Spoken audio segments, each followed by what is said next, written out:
Hello everyone, it's Yvonne back to do your bonus read. We're going to use the Light Seers Tarot for your bonus read today. I'm going to have a bit of a clean out tomorrow and we bring all new decks out. Have a nice change.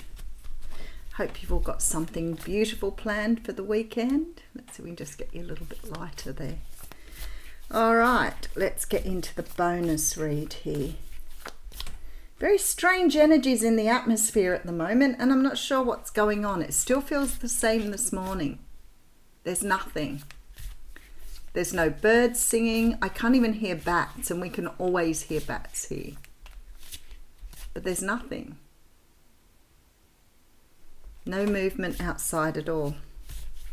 And it's been feeling like that both inside and outside for the last few days. It's almost like a pause, like a waiting space, something about to erupt, something about to happen. And it's probably the most strangest thing, but I wonder for some of us if we're going through some sort of new change or some sort of new awakening. Something is going on because the Eight of Wands just jumped out. Communication coming in. Communication. All right, let's see where we're going with this reading. All right, so we have the Strength card coming through. I love this card of Leo. The Strength card is a card that talks about finding your inner strengths. It talks about becoming a stronger version of yourself. The Strength card also has this sort of element of taming your inner beast, taming your inner demons. And because of that, we see this as the shadow side. So there's sort of this energy within this card that we're taming or bringing together, uniting with the 8 here, all elements of ourselves. The deeper elements of the beasts inside, and also these other elements of the lamb that we have. So there's sort of like this blending of our soft and our harder parts to become more complete. Now, if you listen to some of the, I guess, instructional videos on how to work with your shadow side, what you will understand is that as small children, perhaps adults as well, we tend to put away or bury those parts of ourselves that feel uncomfortable for us, possibly because somebody's told us something as a child or somebody has made us feel uncomfortable with that part of ourselves as a child. So we tend to bury those parts of ourselves that we feel ashamed of or guilty for showing to other people. And I mean, there are many, many of them for us. And for people, everything's going to be different. But I always use the loud voice because that's something that comes up for me a lot when I'm doing coaching for people. That people are told to be quieter, that they're too loud. People like me may have got the "you're too sensitive, stop being so sensitive." So what happens then as you're getting older, you start to think that what people are pointing out to you is something to be ashamed of, and you grow guilt around that. And then what you do is you hide it away. So if you're sensitive, it may be your spirituality, your imagination that you're putting down inside yourself, the fear that somebody will pull it to the surface and make fun of you for it, or laugh at you, or even punish you for being that particular thing. I have a lot of people I've worked with who talk about the fact that they were always loud and boisterous and humorous and out there and very extroverted. And those things were sort of knocked out of them in a way that they become much more subdued and introverted. It is other people's insecurities that ask you to stop what you're doing. It has nothing to do with you. So in fact, what you're doing is you're taking other people's opinions on board to conceal those parts of yourself that are beautiful, whole, and complete. Why do you do that? Because the ego needs to keep you safe.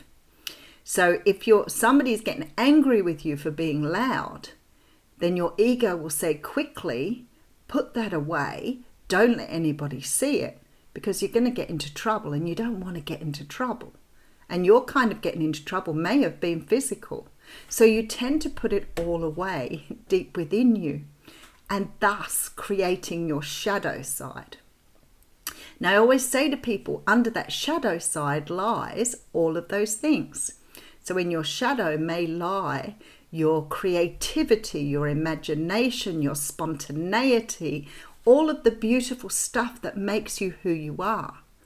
But you're so busy hiding it away from the world because of your shame and guilt. And that is your shadow. So with the Strength card coming through, I feel like a lot of you now are understanding something to do with your shadow side, because you're bringing out those things that you've kept away. You're opening Pandora's box here to bring those things forward, because you're no longer ashamed or worried about showing the world. The King of Cups is here. So there's sort of this energy with this King of Cups that you're embracing yourself wholly, completely, emotionally, and with all depth that you have. The water signs are very much about your emotions, about the flow of your emotions. And the King is the top of the suit. So he is the person who's learned to work with his emotions. He's not quite as emotional as the Queen because she hasn't quite made it to the King status. So the Queen is more the open fluidity of emotions. The King has learned to work with those. Now, some people talk about him being controlling, but I don't feel that he is that way. I feel that he's more empowered by that. So he knows how to work with those energies, and he knows how to be able to understand when it's right to do that and when it's not. So he's learned how to work with that shadow. There is some sort of decision or balance that needs to be brought in here. You've got a victory coming through here. There is some sort of balance or energy of you understanding when you're in situations with people how to work with those energies. This is something you're learning at the moment. This is it feels to me this is the energy that you're going through at the moment, trying to understand your own emotions, trying to understand how to work with them, but also understanding when is the time to use your emotions and when is the time to not use your emotions. So sometimes, for example, if we're triggered by something, we can go in, like I often go to swear, and I think I have to remember to try and do this in a much more discreet way. But we can go into something wholeheartedly with our emotions. Does it achieve anything? No, because very often people go, oh, you're over emotional and we don't want to listen to you. So you're sort of back where you started, where you were in your shadow side. So we're starting to learn, okay, if I go in over the top emotional, people won't listen to what I have to say. So I have to learn here that this is a trigger for me, and how do I work in this energy to be able to show what I want to show, because there's a victory here. So there's very much an energy of you understanding here your shadow side, and I feel like that's what a lot of you have been awakened to, aroused by. But something here has to be released because there's pent up stuff here. So you might have worked with your shadow side, you might understand where you are now, but what about all the stuff that you've been piling away for years with that shame and that guilt around the type of person you were? Something is being released here. All right, let's see where we're going. 8 of Pentacles came through on the What's Cracking reading too. I feel like that this card is really saying to us, this is a time to really invest in ourselves. It's a time to work on the energies we need to work on. I think sometimes we forget that we need to do self-work. We sort of get wound up in our day-to-day activities and we forget that actually sometimes we need to spend time alone or doing things that really help us to express ourselves. Something is going on here. All right. Oh, bright light. Let's see. There's the Eight of Wands that came out before. I feel like some of you are getting some sort of communication from somebody here that's going to help you see. Yeah, definitely. For some of you, this could come from somebody at work. Don't discount that.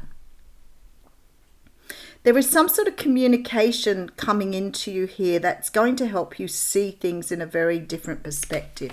You're going to start seeing your future in a very different way. It might be because you've got this new learning, because you're understanding what you have been through, because you're now understanding your shadow side.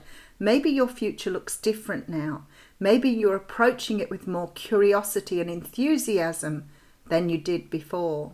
Maybe buried underneath all this stuff in the past, all this emotion, maybe you buried your little child there as well, your inner child. If you're told to grow up too quickly, if you're told that those parts of you aren't helpful, that you're too loud, too boisterous, too sensitive, whatever it is, then you hide that away, and that's hiding away your inner child. So you grow up very parentified, very adulted. So you never really experience the stuff you did as a child, which might mean you didn't express your emotion, or you didn't express your sadness or your feelings like you should have done as an adult. Because there's something going on here where you are releasing to bring yourself into something new here. All right, so we have the Page of Wands coming through. Wow, with the Temperance card. Bringing yourself right into balance here. Death and rebirth.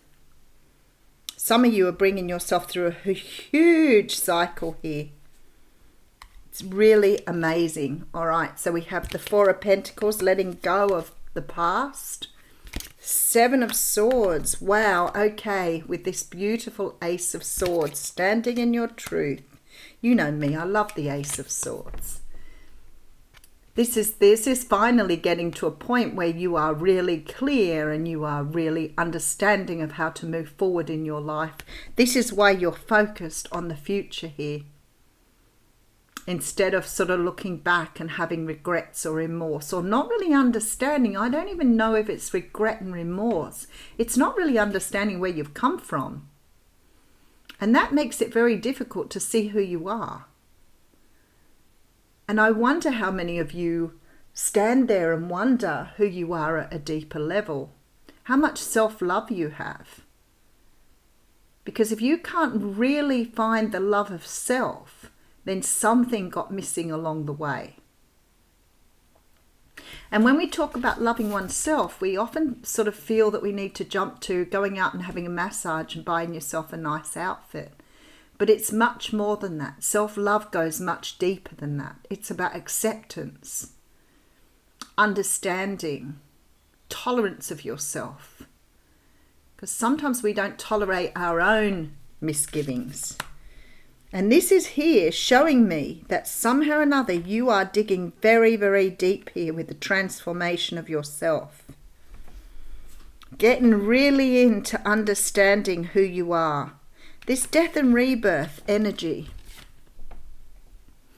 Like bringing yourself into a new day. You know, bringing back what you left behind as a child. Bringing back into existence that very energy you left behind. Embracing your shadow side, blending both parts into a whole. All right, let's go back and have a look. So I feel like this is what many of you are doing at the moment. This is obviously a time for great self-reflection, integration, understanding, accepting ourselves. I feel that you're stepping into the energy of this King of Cups. You're really understanding your emotional state. You're feeling everything about yourself now. There is a sense that some sort of light within you is shining here. There seems to be some sort of balance required because you do have, oh, look at this, the Ace of Pentacles. This is going into an abundant time. The Victory card is here, being recognized, understanding who you are. This is really beautiful because you're stepping into abundance here. There'll be a time for rest and recuperation. So there's definitely this feeling of go easy on yourself at the moment. You're obviously going through some sort of transformation here, which is really maybe bringing it, maybe not hard. It may not be hard at all. It actually might make you feel really good that you're starting to understand yourself more. Like when you look in the mirror and look into your eyes, do you see who you are?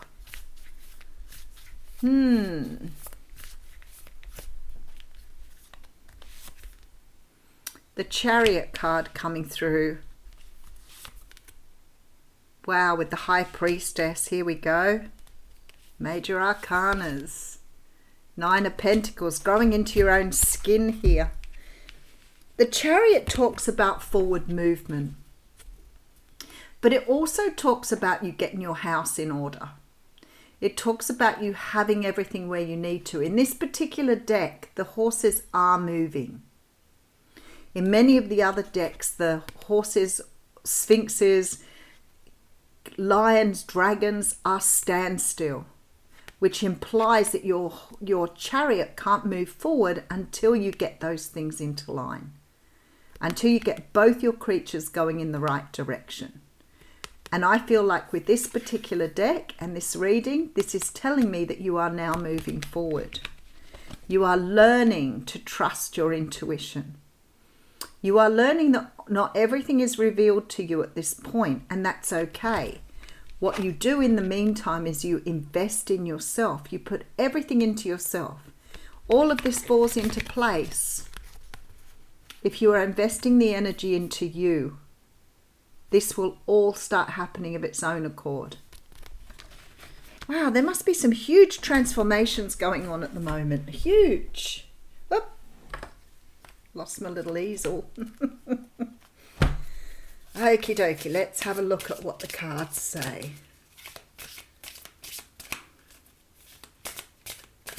There it is. Gaia's Garden, reaping what you sow. Whoo, beautiful.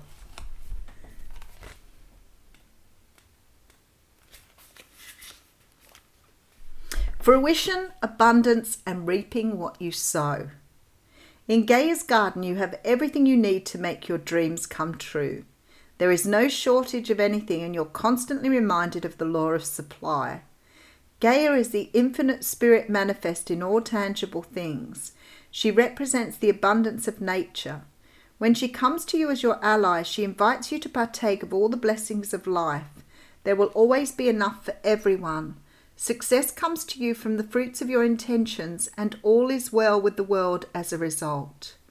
This is also a sign to remind you to give thanks and maintain an attitude of humility and gratitude as your greatest good now manifests for you.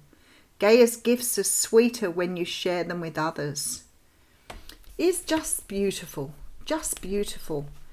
Always be grateful for the journey. Even if at times it feels hard, even if at times you're struggling, even if at times you don't get exactly what you want, always be grateful for where you are on your path. Always understand that you are blessed with the most beautiful things, including life itself. I'll leave you with that. Have a wonderful weekend.